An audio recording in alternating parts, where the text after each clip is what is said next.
नमस्कार मित्रों, आपका स्वागत है हमारे YouTube चैनल में। और अभी तक मेरे चैनल को सब्सक्राइब नहीं किया तो प्लीज़ सब्सक्राइब कर दें और बेल आइकन साथ ही साथ दबा लें, क्योंकि इस वीडियो में मैं आपको नाट्य शास्त्र के बारे में बताऊंगा, जो कि कला मंच में यानी ललित कलाओं में यहाँ नाट्य शास्त्र से सबसे इम्पोर्टेंट क्वेश्चन पूछे जाते हैं। तो जैसे कि नाट्य शास्त्र की बात करें तो नाट्य शास्त्र हम भरत मुनि से ही जानते हैं, लेकिन नाट्य शास्त्र जो है वो वेदों से चला आ रहा है और उसको जो है वेदों के द्वारा लिखा गया, यानी ब्रह्मा के द्वारा लिखा गया। कई लोगों ने इसको लिखा है, लेकिन जो भरत मुनि द्वारा रचित है यानी क्रमबद्ध है, उसी को हम जान पाते हैं क्योंकि वही उपलब्ध है। ठीक है, उससे पहले भी नाट्य शास्त्र का जो वर्णन हुआ है, जैसे नाट्य शास्त्र के प्रमुख 4 अंग हैं। तो एक है वाचिक, सात्विक और अंगिक और आहारी, ये 4 अंग हैं नाट्य शास्त्र के। और भावों का यथावत, ध्यान दीजिएगा कि भावों के यथावत प्रदर्शन सात्विक अभिनव कहलाता है। सात्विक अभिनव भावों का यथावत प्रदर्शन जो है, जैसे कि वेदों से ये लिया गया है, जैसे वेदों से ही पाठ लिया गया है, वेदों से गीत लिया गया है, वेदों से अभिनव लिया गया है, वेदों से ही रस लिया गया है। रस की उत्पत्ति जो है, रस का बहुत बड़ा महत्व है। और रस के बारे में हम पढ़ते इतना पढ़ते हैं कि रस का ही नहीं पता चलता, क्योंकि उसमें भी रस का कमाल होता है कि क्या अनुभूति होती है, जो अनुभूति होती है। तो किस वेद से क्या लिया गया है, जैसा कि हम सभी जानते हैं कि साम वेद से गीत लिया गया है। ठीक है, तो ऐसे ही हर वेद से कुछ न कुछ लिया गया है। जैसे कि पाठ की बात करें तो पाठ जो है ऋग्वेद से लिया गया है। ये ध्यान दीजिएगा कि पाठ ऋग्वेद से लिया गया है, वहीं जगह गीत सामवेद से लिया गया है, ये आप जानते ही होंगे। और यजुर्वेद की बात करें तो अभिनव जो रहता है, अभिनय वह यजुर्वेद से लिया गया है। और ऋग्वेद अथर्ववेद की बात करें तो अथर्ववेद में रस की उत्पत्ति होती है और रस का वहाँ गुणगान है, रस के बारे में वहाँ पे लिखनी है। तो रस जो है वह अथर्ववेद से लिया गया है। ठीक है, इस प्रकार से पांचरेव का प्रदर्शन जो यहाँ पे हुआ है। ऐसा कोई शास्त्र नहीं है, ऐसा कोई शिल्प नहीं है, ऐसा कोई विद्या नहीं है और न कोई ऐसा कला है जिसका प्रतिनिधित्व नाट्य शास्त्र में न हुआ हो। ठीक है, तो नाट्य शास्त्र की अगर बात करें तो नाट्य शास्त्र संबंधी नियमों की संहिता का नाम जो है नाट्य शास्त्र है। यानी नाट्य संबंधी नियमों, ध्यान दीजिए, नाट्य संबंधी नियमों की संहिता का नाम नाट्य शास्त्र है। इसको आप ध्यान दीजिएगा। और नाट्य शास्त्र के जो रचयिता हैं प्रजापति को माना जाता है। ऐसा पहले की किसी पुराण में ऐसा लिखा है कि नाट्य शास्त्र के रचयिता प्रजापति को माना जाता है। लेकिन आज के समय में नाट्य शास्त्र जो हम भरत मुनि द्वारा रचित जानते हैं, जिसमें कि 8 रस का गुणगान हुआ है, 8 रस को बताया गया है। ठीक है, तो लेकिन नाट्य शास्त्र के हिष्टा शिलाली और कृसाव भरत मुनि माने गए हैं। और शिलालेय एवं कृसान द्वारा संकलित जो नाट्य शास्त्र संहिता है आज वो उपलब्ध नहीं है। और जो भरत मुनि द्वारा प्रणीत ग्रंथ है वह उपलब्ध है। तो नाट्य शास्त्र का रचना काल वह करीब 1 शताब्दी या 2 शताब्दी ईसा पूर्व शताब्दी के समय इसका वो हुआ है।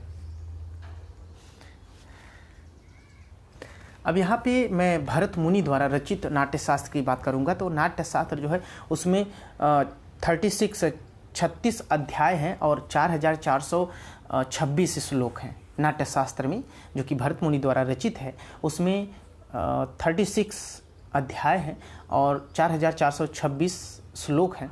और जिसमें से 6वें और 7वें अध्याय में रस और भाव की व्याख्यान किया गया है। यानी छठे जो अध्याय में रस की व्याख्यान किया गया है और 7वें में भाव का अर्थ को बताया गया है। ठीक है, तो जो भारतीय काव्य शास्त्र में व्याप्त रस सिद्धांत का वह आधारशिला है। तो अभिनव गुप्त द्वारा रचित, ध्यान दीजिएगा कि अभिनव गुप्त द्वारा रचित अभिनव भारतीय नाट्य शास्त्र पर सर्वाधिक प्रचलित भाष्य है। अभिनव गुप्त ने नाट्य शास्त्र को नाट्य वेद कहा है। उन्होंने नाट्य शास्त्र को नाट्य वेद कहा है।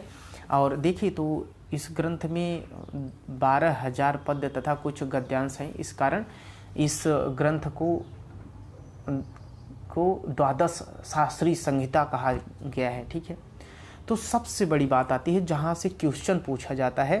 क्वेश्चन यहाँ से बहुत आता है, बहुत इंपॉर्टेंट है। कोई तो वीडियो इतना बड़ा बना देता है इसको समझाने में, क्या कि जैसे मैं इस वीडियो में आपको कई चीज़ें साथ में समेट रहा हूँ। ठीक है, रस से संबंधित जितने क्वेश्चन आते हैं लगभग सभी को समेट रहा हूँ, इसलिए ज़्यादा बड़ा भी नहीं वीडियो बनाऊँगा जिससे आपको समझ में आए। ठीक है, तो रस में सबसे ज़्यादा पूछता है कि कौन सा रस और उसका अस्थाई भाव कौन सा है, और उस रस का कलर कौन सा है, वर्ण कौन सा है, और साथ ही साथ वह किस देवता से विलंघ करता है। ठीक है, तो यहाँ पे 9 रस के बारे में मैं बात करूँगा।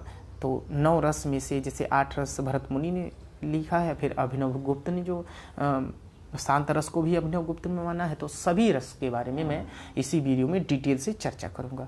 तो जैसे कि श्रृंगार रस के बारे में, श्रृंगार रस जो है ये विष्णु भगवान को समर्पित है।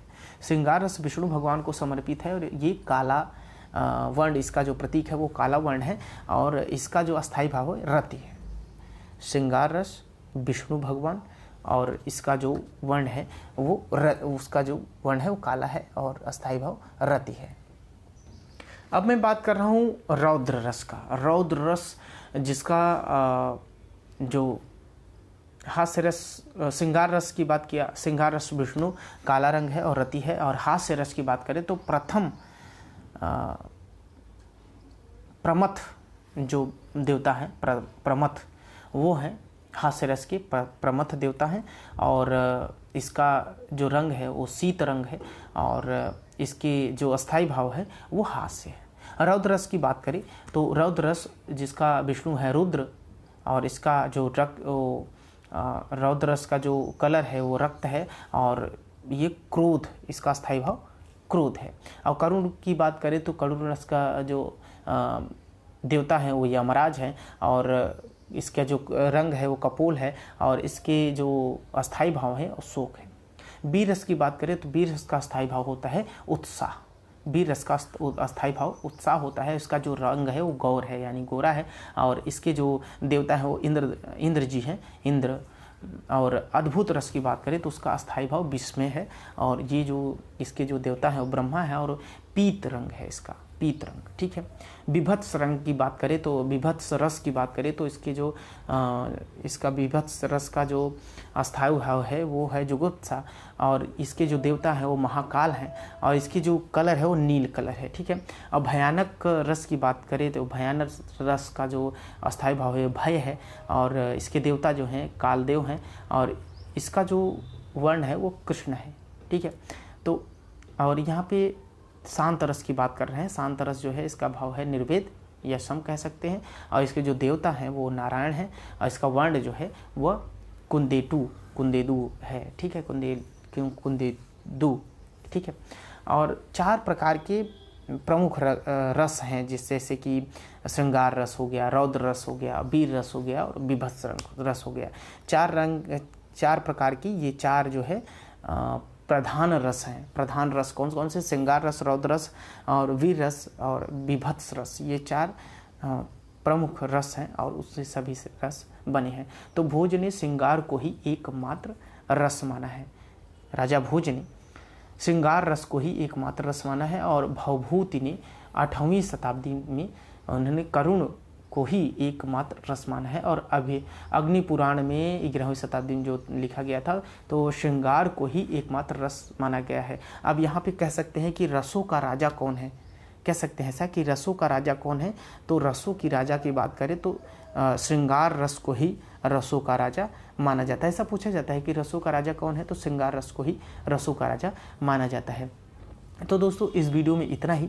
अभी तक मेरे चैनल को सब्सक्राइब नहीं किया तो प्लीज़ सब्सक्राइब करके बेल आइकन दबाएं और इस प्रकार से अनेक ऐसे ही मैं कला से तैयारी अगर आप कर रहे हैं तो उनके लिए बहुत अच्छा टॉपिक लाता रहूँगा जो कि आपके लिए बहुत ही लाभकारी होगा, बहुत ही फ़ायदेमंद होगा।